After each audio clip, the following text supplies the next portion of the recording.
Hello, everyone. My name is Elio. I'm one of the co-founders and the CEO of Scalestack. Welcome to the Revenue Engine Masters podcast. Usually we talk about many different things in the podcast, but mostly go-to-market, sales ops, and other ways in which we can make data better to power modern enterprises. Today, I'm so happy to be joined by Jonathan. Jonathan Moss is the EVP Growth, Go-to-Market Strategy and Ops at Experity. He drives revenue acceleration with orchestrating sales, marketing, customer success. He knows a lot about AI, and he has about 20 years plus of experience building and scaling high-performing go-to-market teams across many industries, which I find very interesting, Jonathan. And he's been at the forefront, really, of bridging AI with business impact. You're also the co-founder of the AI Business Network, and you have your own podcast called the Go-to-Market AI Podcast. And throughout your career, which I think, you've gone through like many different roles at like Experity, T-Mobile, Verizon. You also have been a founder, and you've always championed data-driven, but also human-centric approach to helping organization shift from being reactive to proactive. So lots to talk about. Welcome to the podcast, Jonathan. And maybe do you want to introduce yourself in your own words? Yeah, sure. So no, thanks. It's phenomenal to be here, Leo. Thank you so much for the opportunity. And yeah, I mean, I've the gray beard doesn't show you. I try to blame that on my wife and my kids, but actually it's because I'm just old, I guess. But I do have a lot of experience across multiple industries, but all throughout go-to-market. And it's been great to kind of be able to see different sized businesses from scaled, multi-billion-dollar, public companies all the way through, Series A seed startups. So I've got experience across all. So it's been amazing. Cool. Maybe let's start from that, Jonathan. And your career journey spanning large enterprises and startups. Maybe what is best? One thing that you would single out about being, really great about working at a large enterprise, and one thing that you find really good about working in a startup. Yeah. So I think the thing about the large enterprise, I basically have always said that I wouldn't have been as far along in my career, I don't think, without have worked, as quick as I was, without have seen what scaled looks like, what real scale business looks like. And so I think from the scale side, that was really important to me. So it was a company that was both B2B and B2C. So I got to see the interworkings of go-to-market and operations from, that landscape and how it worked. And so I think that really helped me kind of understand what scaled looks like, understand the problems that you're experiencing, and to be honest, understand, kind of hindsight, like if certain decisions would have been made along the journey when the company was smaller, you wouldn't have experienced some of these challenges that the large enterprise is happening today. So I think ultimately that part of my career was very impactful and important to me because it helped me see the scale. However, what is great about smaller companies is the same reason why I left scaled companies, which is you actually get to build and innovate and move quickly and do all of those things, which in a larger organization, a lot of times is really hard to do because you've got a ton of constituents, you've got a budget, you have to, debate your way into getting things approved, and they're just really slow. They're really kind of adverse, if you will, to change. And so in the startup or, kind of startup scale up, that was what I think was the best thing for me, was I was actually able to, build the things that I saw problems with at scale, be able to do that in a quick manner and be able to kind of experiment, test, and iterate. So those would be the two things I think were great for me. That's great. And that mirrors a lot my experience. I've done mostly startups, but at some point in my career, after one of them, I decided I also was very curious about massive scale, and I had the opportunity to join Amazon here in New York, AWS. And the scale factor was, really interesting to me to explore and understand how do you actually operate a business at that scale. but also that like I think some of the slow speed that you refer to is because you want to dive deeper. I mean, a lot of That's the right. decisions at these like enterprises are one-way doors. Yeah. And so instead of startups, iterating fast and, like learning from mistakes is like part of what you have to do. That's right. So 100% agree about that. And so maybe like now Jonathan, 20 plus years after he started his career, like what do you think, like, can you mention like a couple of experiences that really shaped your approach to go-to-market strategy and operation?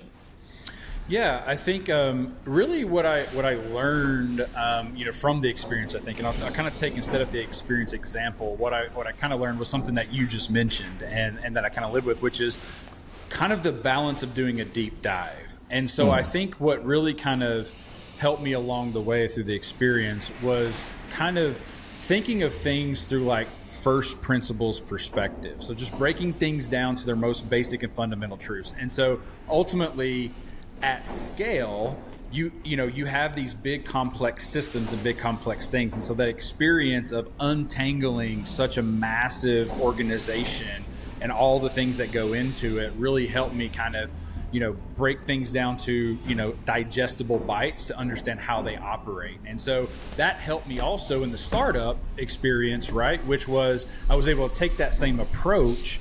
And so we would actually do more due diligence and more thinking from that and deeper dives before we just, that there's those comments of like building the plane while you're flying it or, break things fast. So yes, those are somewhat true, but ultimately you can do them in a methodical and the right way to make sure that at least the parts of the plane you're building, you don't need to have while you're in the air, and so you're not crashing. And I think that's kind of one thing. I would say the other thing that the experience that I got was really from more of a systems thinking perspective. And these are kind of the traits that I talk about regardless of size of company, which is really understanding how different parts interact as a whole, the relationships, the feedback loops, all those things, because everything is go-to-market is a complex system. It's a complex system. And so, really kind of diving in and understanding what needs to happen and how these decisions will impact, different parts of that system or different parts of the go-to-market or the customer journey along the way are super critical. So I would say that my experience both at large-scale companies as well as startups kind of was shaped around how to build up and think about those two things regardless of size and scale. Very good. And so instead reflecting still like on your past career and current, like I'm always curious about like traits or skills that we have, maybe our superpowers that, some of them are evident, some of them are like, maybe underrated. And so I'm curious about like, what is like an underrated skill or trait that you have and that has helped you succeed in your career? Yeah, I think the biggest one, honestly, kind of interesting, would be curiosity. And you may say, well, how's that a skill or a trait? But honestly, like if you go to the early part of my career, I actually started in sales. But my mind kept wondering, how can we serve customers better? How can I make things better for my employees, like through systems or streamlined processes or things like that? Because I'm always constantly thinking, I want more productivity. I want them to be happier. I want customers to be serviced quicker and at a better quality. Mm-hmm. And so this kind of led into curiosity, where I leaned into operations. And so just kind of went into operations and started then working on those problems specifically. And so that curiosity said, okay, well, now that, you kind of understand both sides of the problem, the next stop in my career was in enablement and learning, like teaching people how to do those things, like a very large company like T-Mobile. And so I think curiosity has led me along the way in many different ways. Curiosity in AI, it happened, 6 years ago.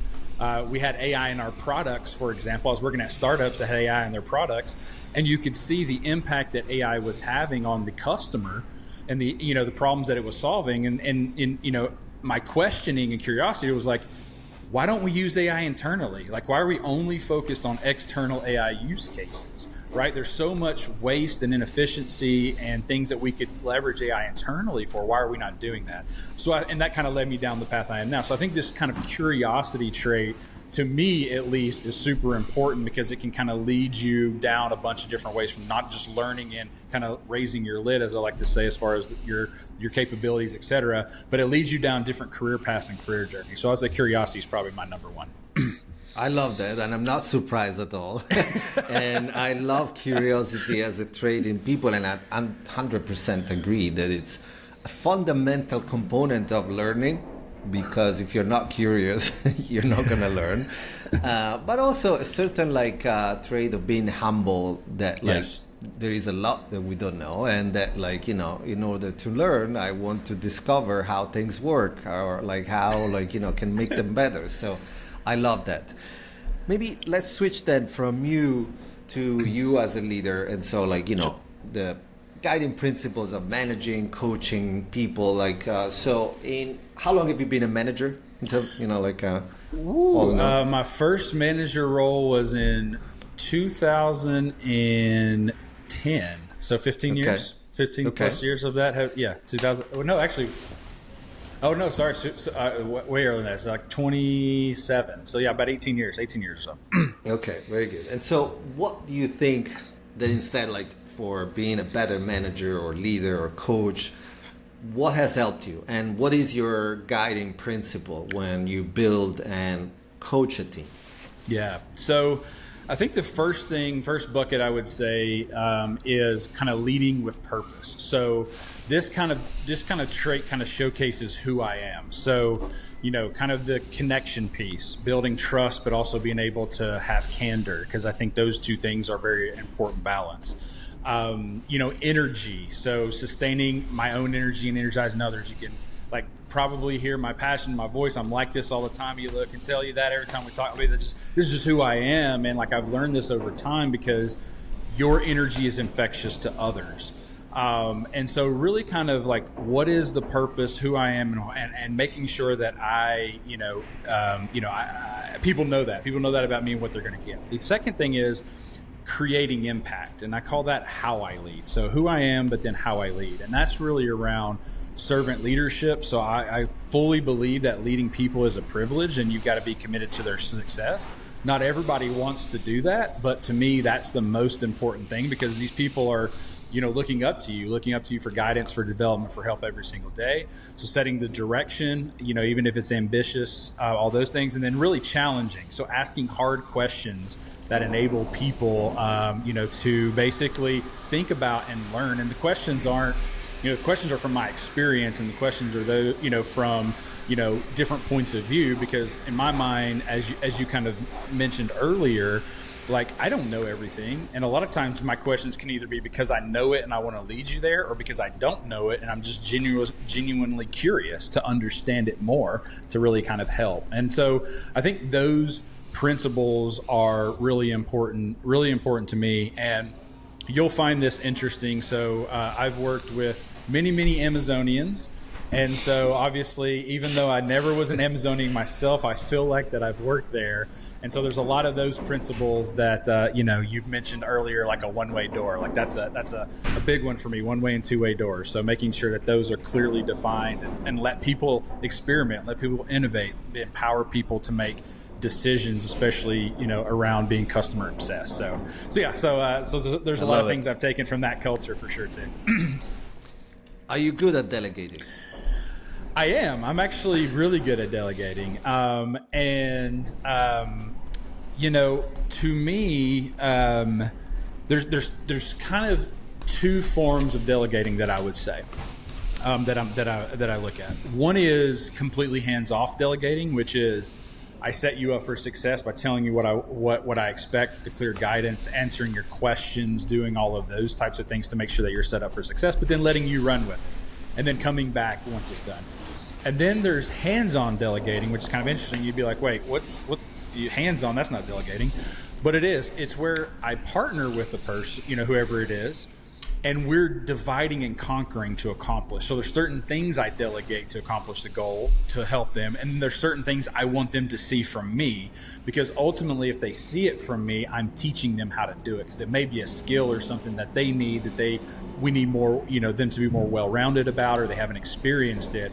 And that then helps me kind of showcase that. So the next time we look at that, I can then hands-off delegate it to them and let them do it themselves. So I have kind of both approaches. I bring you along with me and we'll divide and conquer, or completely hands-off with the right expectations set up front. Love it. I asked you this because, in a lot of your writings and chats and podcasts, you talk about like moving from reactive to a proactive go-to market, and not waiting for problems to, present themselves, but anticipating them. And so I was curious about this. So because to me, it sounds like, if you want to be very proactive, you have to be kind of hands-on. Yep. And so my curiosity is, what are the ways that a leader, RevOps leader like you can instill a proactive culture?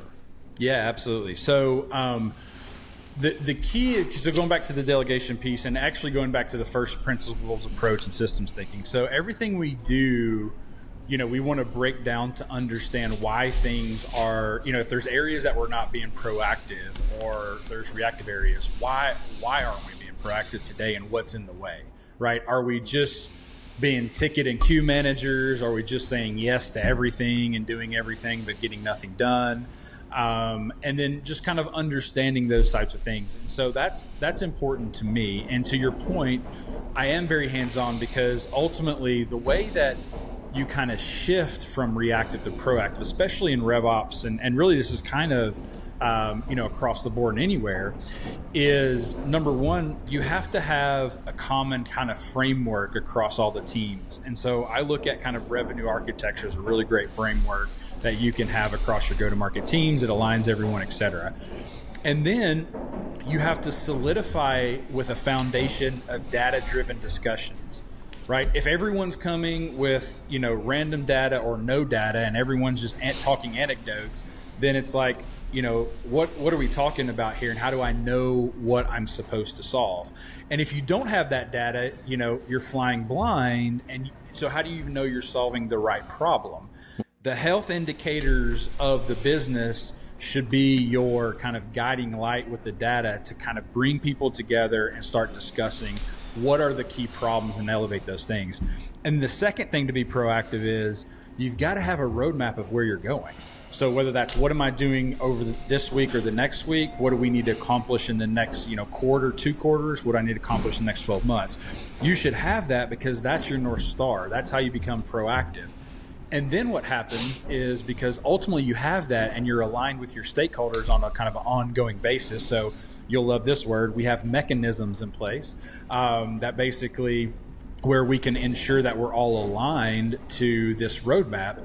If something comes in from left field, like a fire drill, as we get, it's like, okay, you sit down and you can ask the right questions. You can say, okay, why is this important right now? What is the impact to the business if we don't do this right now? And if I'm looking at the list on the roadmap of things I need to accomplish, why is this impact of doing this now greater than any of those other items? And it really kind of brings things into context and perspective. And I think that perspective a lot of times is missing. It's not founded in data, and it's not put together in alignment with the stakeholders. And I think those two things itself can kind of keep you out of this reactive and firefighting mode that it seems like we, a lot of times get ourselves in. I really like that. And the way you talked, it feels that you're talking as almost like a product person. And yep. And I've seen that this is common to top RevOps leaders, that they, in order to achieve what they need to achieve, which is a mix of strategy and operations and like tech and all of that, they need to take the most successful ones. Yeah, I find think like product people. I don't disagree. I think there's a lot of principles that you have to be. I mean, look, I think at the end of the day too, you think about it. You own the go-to-market tech stack, number one. So we'll break things down simply. You own the go-to-market tech stack. What is the go-to-market tech stack? It is a product. And while it's not a product that you necessarily build, you could build some, but it's a product that you have to manage, and you have to manage effectively. And so you have to have those same type of disciplines and things that product people have. The second thing is you're architecting, a system or a revenue engine, if you will, whatever the terminology you want to use. You're the architect of that system. So what has to happen? What's an architect? You have to know the strategy of where you're going and how the system operates. So you've got chief architects that are part of your product and your infrastructure. Go to market is no different. You have to architect it in such a way that you're getting the most throughput and the throughput, the velocity, the things that you need out of the system in a healthy way, and you're optimizing it. So I completely agree. There's a lot of similarities and correlations to certain elements of go to market to product. Yeah. And also because I think to select the fire drills and separate them from the strategic work, you need to have, as I said, some principles, but also create space in your agenda, in the team, and things to do in order to do strategic things and not getting completely absorbed in the firefighting or in the daily routine of stuff that needs to get done. You're 100% right, and it never fails. This is one of the first things I have to tackle in any new organization I go in. I'm talking to the team, I'm understanding what's going on, and what I find is 80, 90, 100% of what they do is all reactive, and it's not correlated or connected to, a roadmap or what's going, where they're trying to go. And it's so interesting that we've kind of put ourselves in that light. But I think it's been a fundamental problem, I think, from, one, the way RevOps potentially is looked at by, previously by CROs or others. I think it was a Salesforce admin, right? That's your RevOps, and that's not really the case. But then also, I think what's happened is we haven't. Well, if anybody out there, if their CRO thinks that run, because yeah, exactly. Please do.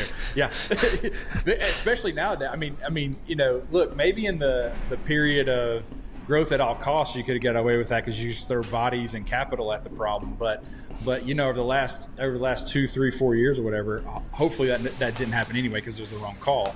But yeah, if you're right, if you are listening, and that's kind of RevOps is viewed as just someone that does tickets or systems or all those things, and you've got to really have a tough conversation within if you're in the right place, and kind of why, because the other side of this I see is twofold. One is certain folks in RevOps maybe haven't put themselves into that situation, because one of the points you made was, I need to have time to have strategy, and I need to have time to showcase that value, right? And if I'm not setting myself up to have those conversations and put that together, then of course I'm always going to be in this box.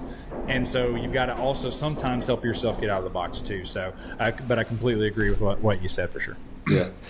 And the other thing that we see in customers, and at Scalestack we work only with RevOps. Somebody in another podcast episode told me, you have to love your customers, and I 100% agree with that. I love my customers in RevOps because they have that mindset of strategic thinking, but also leveraging technology. And so there is this drag to productivity that is generated by the fire drills, which is understandable because we are in sales, things happen with customers, and you need to figure out stuff quickly. But clearly, if you only do that, you cannot do the strategic work. And so that's one element of drag on productivity. The other element is what we at Scalestack call the manual work tax. And so that's, the time that teams spend on, if you want, busy work, manual task, on tedious, repetitive stuff that should be automated instead of doing maybe strategic work. And so I'm curious about how, first of all, if you find that to be true, and then how, did you go about reducing this sort of manual work tax, as we call it? Yeah. No, I don't think I've ever not encountered this anywhere I've been. I mean, we've designed, and I say we, over the years, we've designed systems and go to market and stuff, and just completely made it heavy on manual work tasks because there was no better, maybe there were better ways to do it, but you just kind of, we're doing, I guess you were dealt a hand with whatever resources and investment that you had. You tried to do the best that you could with it. And there wasn't automation tools like Zapier and others that were fully used. There wasn't AI that hasn't been just recently in the last few years. And so when you think about some of these like statistics, I mean, what is it? 70% of sales reps' time is like on admin and other things, not in front of customers. Wait, so I hire someone who has great sales skills and I quota them to drive revenue for the business, but they only spend 30% of their time driving revenue. That's absolutely absurd. And this can be expanded to RevOps, marketing, customer success, et cetera. And so, I mean, this is something that is always a main priority of my team, myself, et cetera, is to really understand deeply across the workflows or the customer buyer journey where there are these friction points that take time or that take manual intervention. And what is the the tax? I like the word you used. What's the manual work tax on them to be able to do that? And then from there, what we do is we figure out, okay, where's kind of our high impact, low effort areas that we can tackle. And then we build a roadmap. As I mentioned, my team has an AI and automation roadmap where some things are automated. I don't need AI. I'm just automating things that are just repetitive and redundant to free up time. And then some things need AI. Not everything does. And so the question is do I have the right data and process that I can get the best out of it? Do I have the right people? Do they have the right training and skills? Do they understand the technology? Like all those types of things. So these are all the questions we're asking ourselves and why we're prioritizing this. And so we go through this all the time on an ongoing basis to try to figure out all the ways that we can just automate, or use AI to really kind of break free of this manual work tax that we've kind of makes people's lives cumbersome, takes them away from customers and prospects. Yeah, great. And you mentioned marketing, sales, customer success. I guess you own all of that as part of your RevOps function. Yes. How are you connecting all of those pieces and maybe finding a unifying way of solving certain problems that are common in all of those areas? So I'm curious about the approach that you've taken to streamline operations in each of those areas that are common across them.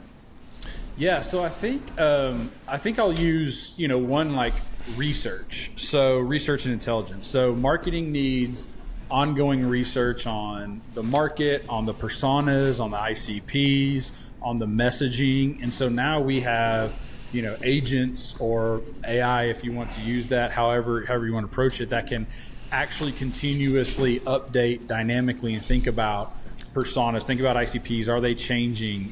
What is important to them? All those types of things, and create that content, if you will.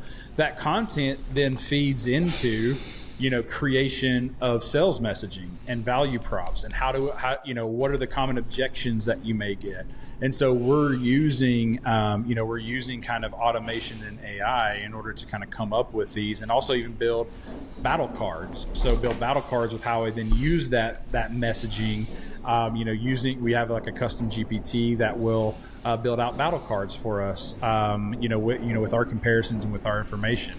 And then you take that messaging and then you implement, a tool that can help you automate and do outbound sequences, right? So you've got this messaging, you've got a flow, as we all know, whether it's the phone call that I'm going to jump on, the LinkedIn message I need to send, the email that I want to send out, but automating these things. So ultimately it takes the onus of the research, the intelligence, the messaging, and all those things off of the sales rep or the marketing team. And so I think, a common thread, meeting prep, all those types of things. So I think a common thread could be kind of this content creation, research, all those types of things. I think I would kind of bucket it into those two things. That could be across all teams. Very good. I love that, and we also believe that a lot of the time spent is on from basic research about companies or people to more complex research that anyway requires a lot of time, and machines are typically better at doing that at scale. 100%. So, we at Scalestack, we have this vision about an autonomous revenue engine. So making a lot of the go-to-market machine as self-operating as possible with AI and automation. I like the distinction that you made. That some is just simple automation, or quote unquote simple automation. Some is like agents, AI that you can apply. Absolutely. And so that people can spend, humans like us, that can spend time on what people do best, which is the strategic element, the ideas, ideas out of the box, and the connections with other people and the creativity and all of that stuff. Do you envision a day where a lot of what your team does can be done autonomously, so that you have a set of leaders that will help you execute and implement that strategy, and maybe connect with different sales, marketing, customer success teams? Or you think that there will be still space for people to run and execute tasks in the go-to-market ops function? Yeah, so I think, look, we have cars, aircraft, robots, all running autonomously today. So if we think that go-to-market will not or can't be ran autonomously, then I think we're maybe probably selling ourselves short a little bit. So yes, I agree that that in all actuality, I wish it would have been done a lot sooner, because there's so much inefficiency, there's so much waste in go-to-market today, and it's such a high spend. So I mean, you think about companies, some of the best companies maybe spend 20% of their total revenue, and then most companies are in the 40%. I mean, that's a lot. 40% of your revenue, even 20% of your revenue is a lot. And we spend it in a place that's incredibly inefficient. And so, so I do see that automations and, AI agents, or this autonomous revenue engine, which I love, by the way, that you kind of, talking about that, creating this kind of concept behind it, is super important, because that's where we're headed, and we have to head there.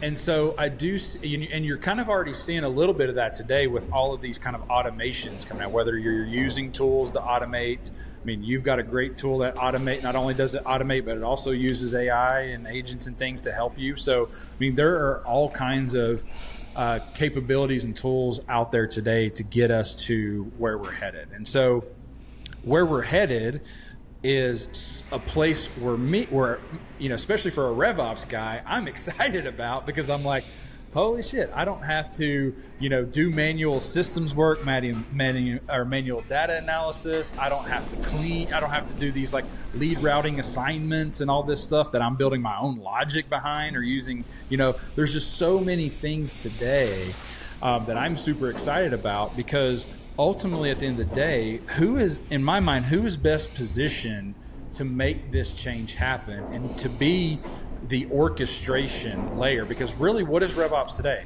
They're really the orchestrator of all of the teams, of all of the systems of the go-to-market, right? What do agents in the future in automation do? They orchestrate processes, tasks, all those data flows, all those things. And so RevOps, in my mind, you should be very curious about this. You should be learning how to do it, because in the future, in my mind, what happens is RevOps becomes the central hub to manage a lot of this, to implement and manage all of these different types of AI workflows or automation or all these things, and you're really at the starting point of this. I mean, a lot of companies, a lot of go-to-market leaders are just now trying to figure this out. And so I do see a world in the future where This is way more. It is completely automated and or completely autonomous. I love that, and I agree with a lot of what you said. What is instead like? I mean, we are discovering things, as we go on, like artificial intelligence and using agents and implementing a new technology is never smooth, because also like you need to align it with people and stuff like that. And so maybe can you share like an early lesson that you've learned in the last couple of years by implementing certain like AI tech or like AI driven go-to-market tools that hasn't gone the way you meant it to go, and what you've learned from that? Yeah, 100%. So, as you probably know, just maybe by talking to me, or if you followed me or anything even before this conversation, is I'm probably in that bucket of early adopter, right?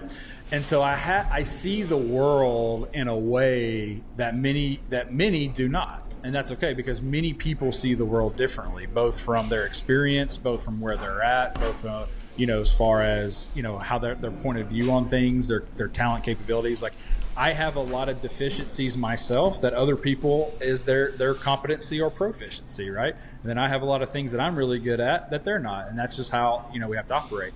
And so some of the challenges I've made, or some of the challenges I've had previously in doing this, was I thought team was more ready than they were to implement something. And so what I did was I could clearly see the problem. I could clearly see how this would be the solution. And the team kind of marched ahead towards this. But what we didn't do is we didn't take, going back to, I lost my way slightly, of the big company and the scale company, of asking the tough questions, bringing the stakeholders along and saying, hey, what else would this break? If you understand this, we all know this is the common problem. We've aligned on that. And we feel that this is the right recommended solution. What else breaks? What challenges do you think happen? How hard do you think this would be for, sometimes even the mind share? Because there may be, you think about things, and like, especially from a sales team, is if the sales team is behind for the year, and while this may help them, they may not be in a mind share just yet for whatever reason to be able to implement this, or not all of them maybe. So maybe you pick a spot somewhere else in the go-to-market system, whether it's marketing or customer success or something, that may have better mind share to use. So there's a lot of variables that go into it that I didn't think through. And it was like, hey, I'm just trying to solve this problem. I see this as a problem. You've told me it was a problem, and I've got you a solution. Why is this not working? And what happened was, we didn't get much engagement on the enablement and change management. We got low adoption rates, all those types of things, because it's just, we didn't go through the right process up front to do the right planning, the right assessment, and to do it effectively. And so I would say I would caution people on that, to just make sure that people are not just ready from a mindset, talent, and skills capability, but I guess mindset's on the mind share thing, that they've got the mind share to be able to invest the time needed to do something successfully. So that is a good insight, I think, and it's similar or aligned to what I've learned. We have had our fair share of things that didn't go as planned. And I think that there is, you mentioned the 70-30 stat, no? The inefficiency that is inherent in a lot of the work that sales and marketing teams do today. And I feel that there was a rush to automate or agentify a lot of the work, the ISDR concept, right? Yeah. So that involves completely human type of activities, sending an email that is not only well written, but that you mean what you say, and that when you reach out, you are honest and truthful about what you're saying. And there were a lot of companies that went ahead and automated that, but there is so much work that is back office work. There is work that people really don't want to do, but that they have to do, updating data onto the CRM, or connecting the dots between different data sets. And if you automate and improve on that, like there is less need of enablement because people just receive the value, and you don't need to hold their hands and explain how they can use this technology. It's basically done for them. That's right. Yeah. No, I completely agree, and I think that's the true benefit and value, right? And you called it out, the manual work tax, which in a sense is drag. You called it out, drag. So we have really focused our efforts less on trying to replace someone, which I don't necessarily think is the right approach at this stage in time. It's more about augmentation than it is replacement.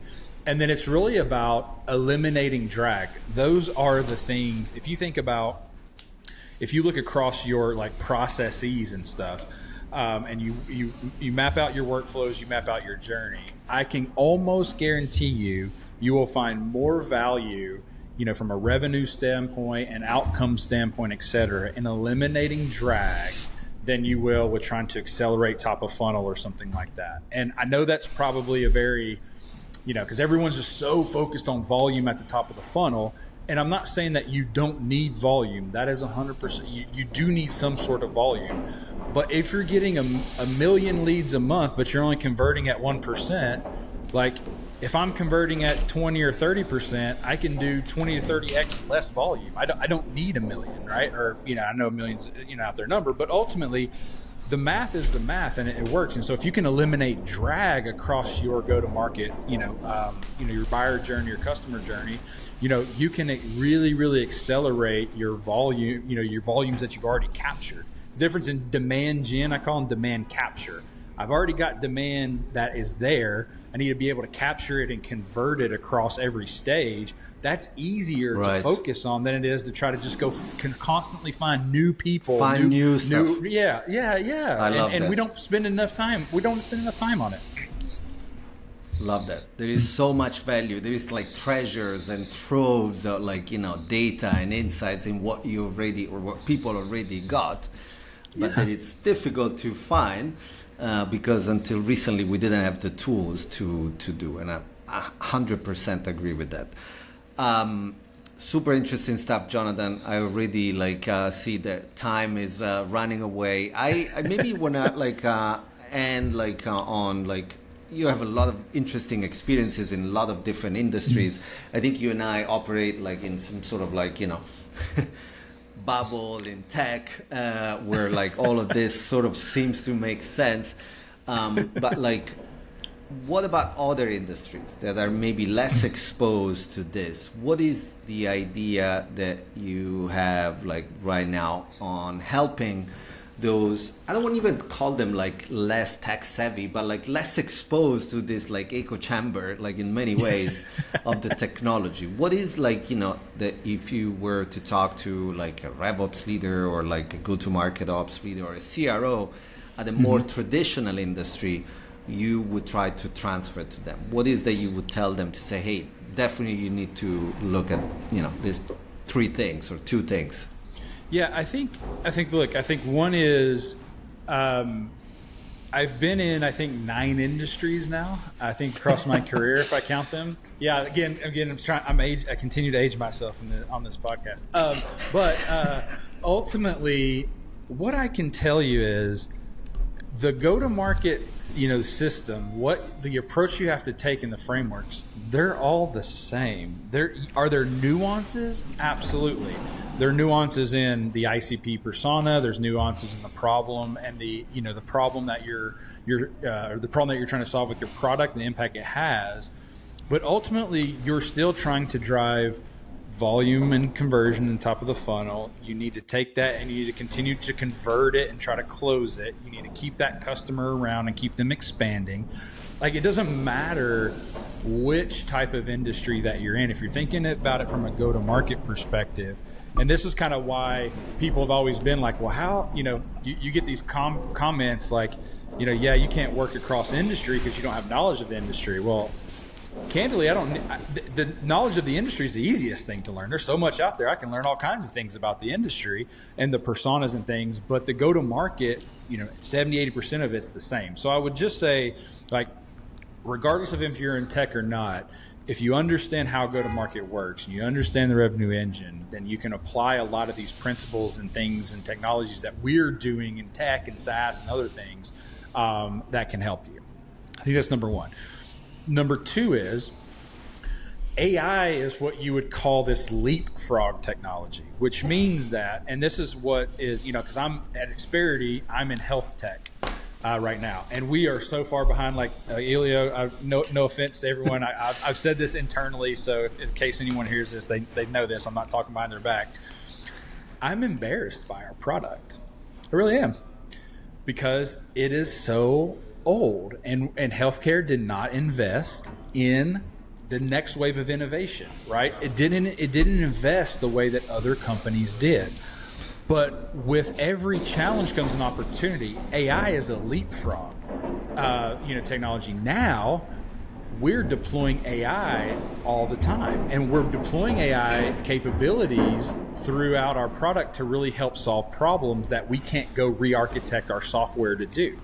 And so I think about it in the AI in the same way. So regardless of if you implemented the latest sales engagement tool or the latest whatever that you missed, the whoever of the world, I won't call anybody out, but the whoever of the world of the last, 3, 5, 6, 7 years, if you missed that, it's okay. Because now we're in this totally new era that's leapfrogged the previous era, and you don't want to be stuck with those technologies. In fact, I wish we weren't stuck with a lot of those technologies. I could just build from the ground up today, because I would go a lot of AI native ways, because it is so much more impactful. And so I actually think if you're in these industries that are lagging behind, I think you're actually in an advantageous place that you don't have to untangle a lot of things that we all did in SaaS and technology in the last 3, 5, 6, 7 years, however it's been. But now I have to go untangle because there's a better solution. You can just leapfrog all that and go right to the better solution. I think that actually gives you an advantageous way to do so. So that would be the kind of two things that I would say about different industries. Awesome, Jonathan. Thank you so much for sharing all these insights and ideas. Maybe two last things. Let's say hi to the dog. Two last things. What's his or her name? Billy. Billy. It's a he. Yep. Okay, very good. And he wanted to make an appearance in the podcast. And he did. So maybe two quick questions before we leave. Maybe one is a productivity hack or tool that you really can live without in your day-to-day work or even personal life. So that would be my first question. Quick. Yeah. So ChatGPT, deep research, and custom GPTs. I use them every day. Very good. Also for personal stuff? Personal stuff and work stuff. Yep, both. Very good. And then the other books, I'm always curious about what people are reading or read that want to maybe share with the audience. Is there any book, and it doesn't need to be business, any book that you've read recently that you'd like to recommend? Yeah, so I actually just reread Switch. It's by Dan and Chip Heath, and I think it's prevalent for today because it really talks about how to shape the path and get people to go along with you along that path. And so it kind of just quickly, it breaks down into there's a rider, there's an elephant, and there's a path. And who do you really think's in control when the rider's on top of the elephant? It's the elephant. If the elephant wants to go somewhere, it's going. But really, what you have to do is you have to shape the path, and the rider has to be able to direct. And I think we're in that scenario even more now than ever with AI and the way that the environment's changing, go-to-market's changing, that if you can shape the path for your organization, for your team, you'll be very effective. And this book goes through how to do that. So I would say that's a good one for today. I haven't read that. I'll put it onto my list. Jonathan, thank you so much for spending time with us. It was a pleasure, and good luck with everything. Awesome. Thank you. Thanks, Elio. Thank you, everyone. Bye.